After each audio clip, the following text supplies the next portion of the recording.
Hey guys, this is Adam from Fabspeed Motorsport.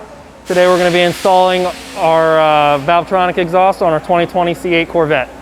So right now we're going to start, before we do any work, we're going to make sure that it's pretty clean. We're going to apply some tape.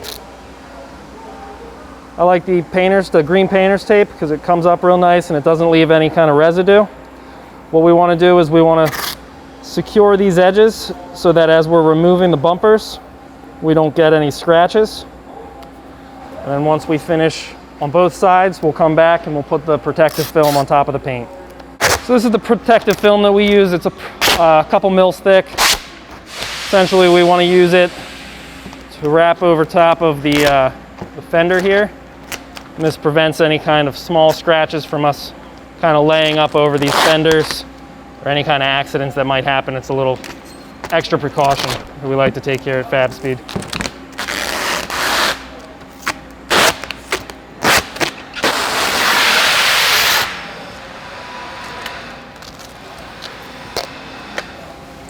Now that we've done our protective work, we're going to go ahead and we're going to remove the wheels from both sides of the car.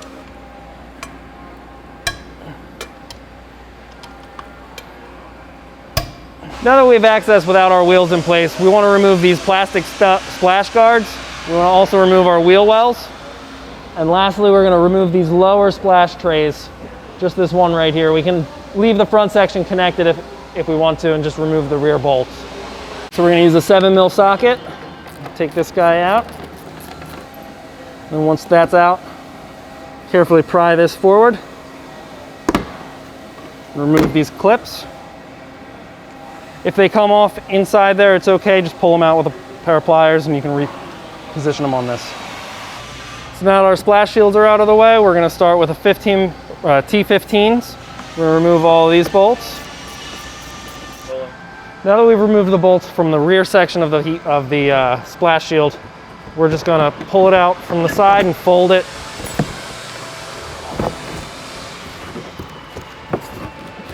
To the other side of the wheel well. Now with both wheel arches folded back, just my personal preference, I like to pull this clip back. It's the safety lock, and then pull off this connector, just so that as I'm working later, I don't forget it and put any stress on the harness. So from the underside here, now we're going to remove all of these 7mm hex heads and these T15 bolts, and this will let this piece slide right out.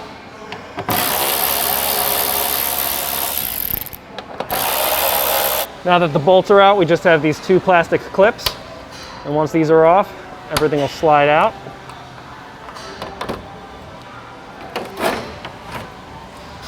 We'll put this over to the side.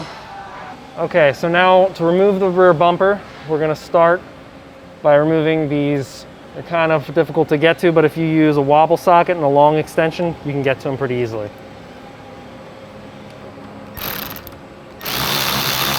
So now that we have the two 7mm and the one 10mm nut out of the side of the bumpers, we're going to go after these T15s all along the back side of the bumper. I like to remove these two on the edges first, because they're hard to find, or hard to get to a little bit. So now that these two corners are out on each side, I like to leave one bolt in just a little bit loose, finger tight. That way when we go to pull the bumper off, the bumper actually doesn't fall off before we get to pulling it off. So we'll just remove all the rest of these T15s and we'll come back to it. So now we're going to take the bumper off. Get a buddy to help you pull it off. We're going to remove those two bolts that we left in. We're going to grab from the top and the lower portion and rock it from the bottom out first. Just be careful, because there are wiring harnesses right up in the bumper if you want to grab a look. Okay, so for these wiring harnesses, we want to pull the locks out.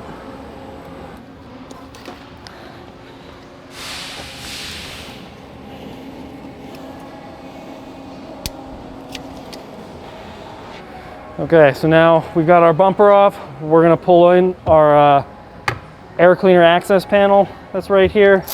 To do that, we need to remove the carpet first and these lockdowns for the T-top. It's a T15. So now with a plastic pry tool, I'm going to get under these Christmas tree clips. So the last thing we need to do to get this carpet out is remove these luggage tabs. They're just threaded on. There's one on each side. So now with all that out, you pull that from the top and wrap it around these studs in here from the luggage tabs. Now we want to remove this panel that covers the air box. So now we have this cover off, it gives us access to the top bolts of the exhaust. It's a good time to take advantage and spray it down with some WD-40 or PB Blaster. So now that we have the vehicle back up in the air, we're going to go after this lower bolt. We're going to want to break it loose with a larger tool. And then just because of the limited space in there, once it's loose, you can use a smaller ratchet.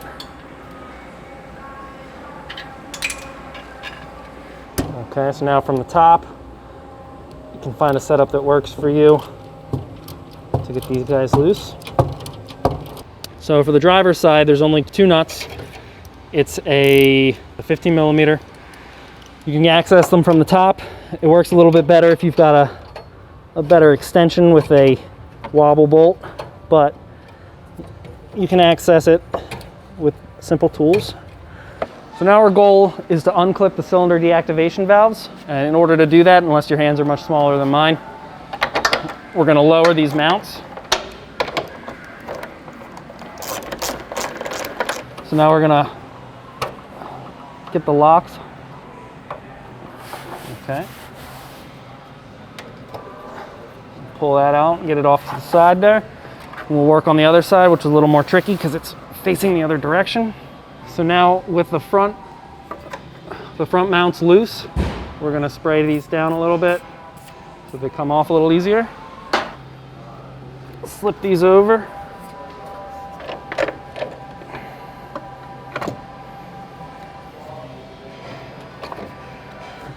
So now with a buddy, preemptively I took out 1 bolt on each side so it's a little easier for us. We're going to hold the one side up, remove the bolt, do the same on the other side. And now lower the muffler down a little bit. It's loose, it's just wedged.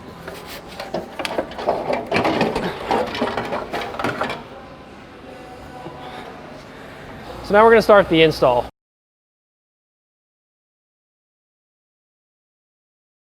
We're going to start with installing the valve simulators. So you'll notice that we give you 3 long nuts, or 3 long bolts, 3 extensions or spacers, and 3 locking nuts. What we want to do is space the simulator, or space the AFM valves up off of the simulator,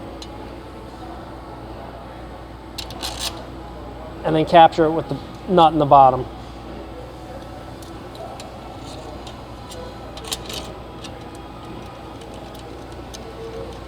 And as you can see, obviously the little eccentric arm down here rotates and it has its 2 stops.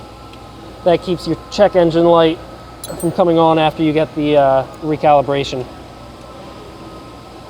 Now you're going to do the same for the other 2 bolts. So now that we have all of our bolts and nuts in place, we're going to go and tighten these. These do not need a whole lot of torque. I don't have the exact torque spec, but just keep in mind that a lot of the time from the factory, they're already so tight that this plastic is cracking. So just keep them snug, but nothing over tight. So now we're ready to mount our center X. On the left side, we've got these 2 longer bolts with washers and locking nuts. And then on the right side, we have these 3 to go into the flange.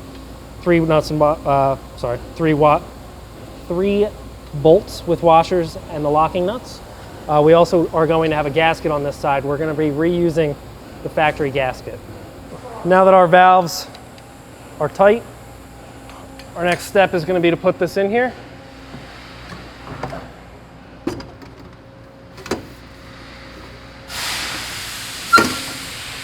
It is obviously easier with 2 people, but it can be done with 1. So easiest way I found is to throw this stud in through the back If you're doing this project yourself, you might find it helpful to use a bungee cord to hold everything up in place.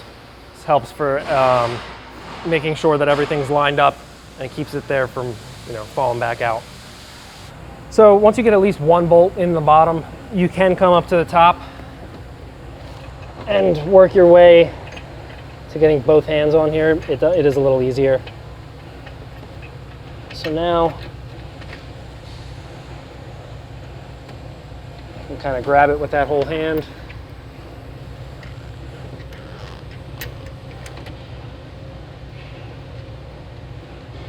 And we're going to leave all of this loose until we tighten the other side, and then we'll come back over here and we'll be able to get it from underneath with a long extension.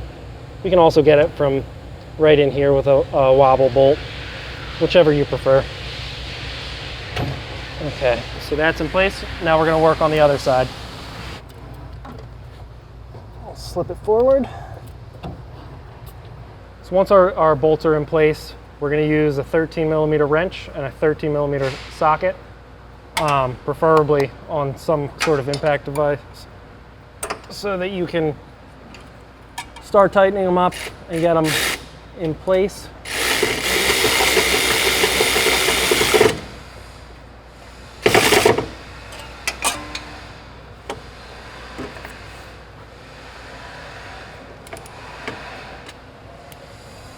Again, final torque should be by hand.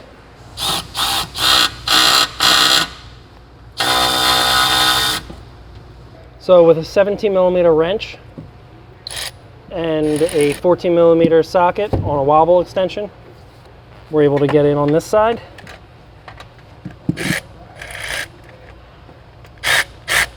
Don't tighten it all up on one side.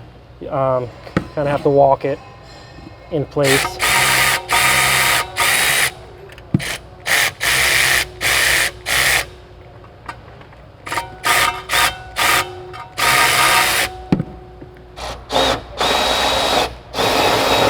Okay, so now that our X pipe is bolted in, our next step is to plug these AFM valves in. In order to do so on this side, on the right side, or passenger side, we need to pull this plug out. That'll give us a little bit more room on the harness to securely plug these in. Once you push the pin or the plug all the way in, make sure to close the slide lock. So this one already went in. Okay, so now it's time to install the NPP valves on the Valvetronic exhaust. Your exhaust should come standard like this. Now, you'll notice that these two grooves here correspond with the two grooves on this NPP valve. Again, when you remove the valve, try your best not to move or rotate this, as it's marked specifically. This one, I believe, did move or rotate, so we're just going to get it back into place.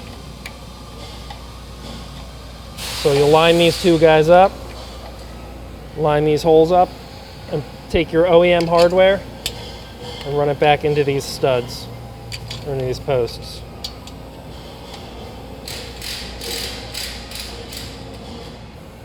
Maybe a little tricky to get them in because the spring puts a little bit of tension on it. But again, just like the AFM valves, they don't need a whole lot of torque to be tight.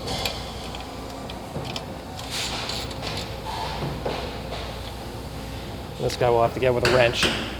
Okay, so now we're going to prep the hangers on the Valvetronic exhausts. This rubber mount I found easier to put on prior. You might want to grease it up a little bit, or white lithium grease. This guy is the same. In future production models, there won't be any little nipple here. It'll just have a bolt-on clamp.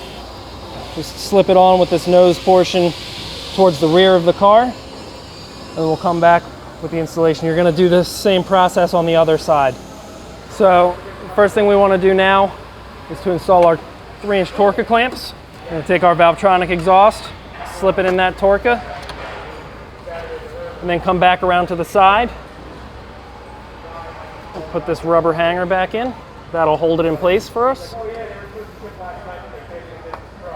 Okay, and now we can get these two 13mm mounting bolts. Okay, so these bolts are best to do to start them by hand. You get the one started, get the other in there. Once you're sure that it's in there without cross-threading, you tighten these guys up.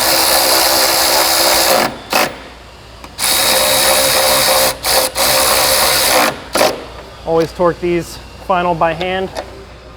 You don't want to rip the threads out of the body. That's not a really replaceable part. So now that both Valvetronic sections are hung, it's a pretty good idea to plug this guy in on both sides. Don't forget the locking tab. All right, so with a partner, you're gonna wanna take your bumper, put something soft on the ground that's not gonna scratch the bottom of it. The best way is to rest it on the ground while you're plugging in all the connectors. Again, these also have the locking tabs.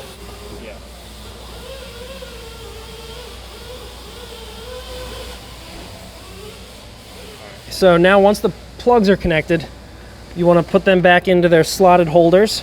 That way they don't get in the way when we go to put the bumper back on. Now with all that plugged in, pick the bumper up, rotate it up to get it around this stud, and then slide it back down into place. And before you let go, make sure to put these screws, at least two, one on each side, to prevent the bumper from falling back off while you put the rest of the bolts back in. So now that we have the bumper back in place, we're gonna put all 14 of these bolts back in place, just hand tight, so we know that they're threaded right.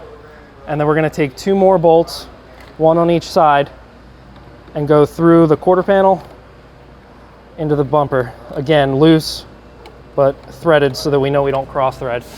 All right, so we're gonna start with this 10mm nut. So this seems to be the easiest way to get this 10mm bolt on, or excuse me, 10mm nut on. There's a stud way back up in here. Kind of have to pull the bumper out a little bit to get it started. At this point, you want to make sure that the bumper, the seam here is nice and level and even, because that bolt will, or that nut will tighten it to a spot that you don't want it. So we're good on that. All right, so now we're going to put these 7mm screws in. We'll start with the outer one right here. We'll thread them in a little bit by hand. And I'll just go ahead and put the second one in. It's a little harder to get to. Okay, I found it was pretty easy to use, a long extension with a wobble head 7mm.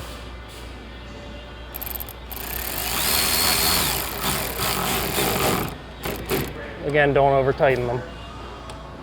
And you also want to double check your fitment on the outside of the bumper to make sure that this gap is correct. Now do it to the other side. So, since we still have all this loose, now it's time to put our tips on just so that we can get them in place and make sure that everything will line up evenly as we start tightening everything. So, we'll get all the tips on there, get them kind of in the right spot, get them snug so they don't fall off, and then we're going to move on to tightening the center axe.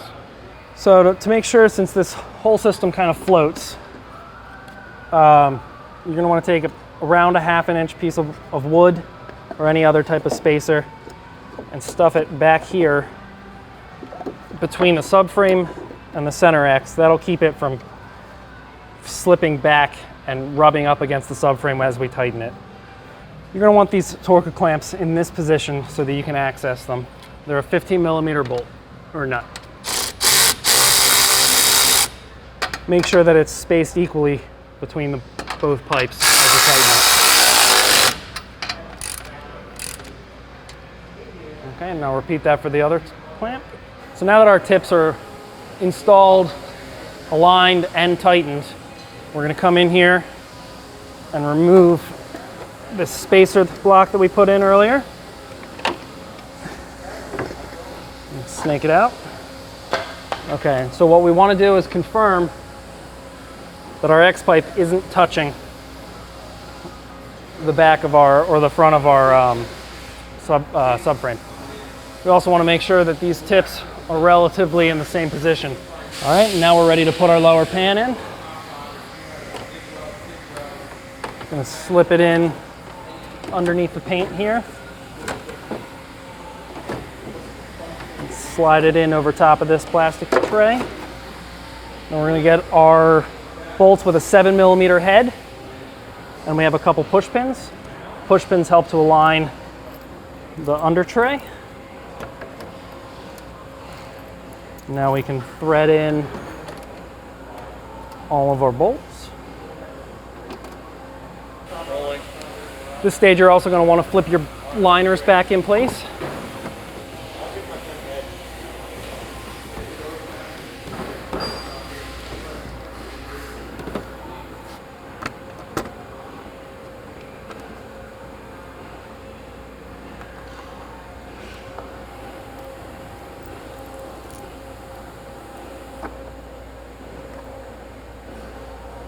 So again, we want to put in all our hardware before we torque anything down. That way we don't fight ourselves trying to get something in later. Once you've tightened down all your fasteners and your push pins for both the wheel well and the lower splash shield, we're going to install our rock chip guards. Again, this tab slips into there. You've got multiple locking clips. And then from the underneath, one 7mm screw that holds it in. We'll use the same process for the other side. Now that our wheel wells are in place, our lower splash pan is tightened, and our quarter panel fasteners are tightened, we want to come in and start with these quarter panel to bumper fasteners, and then the remaining 14 of these top fasteners. Now that our bumper's in place, all torqued up, we're going to put this pan in. Again, we want to tighten everything by hand. We're going to put a couple in for alignment first. With that pan secure, we're going to put the trunk liner carpet back in. Fit it over top of these studs there. We're going to put these two accessory holders on. We want to just roll the seal over top of it, all the way across. Now we want to put our push pins in. Good. 2 on each side.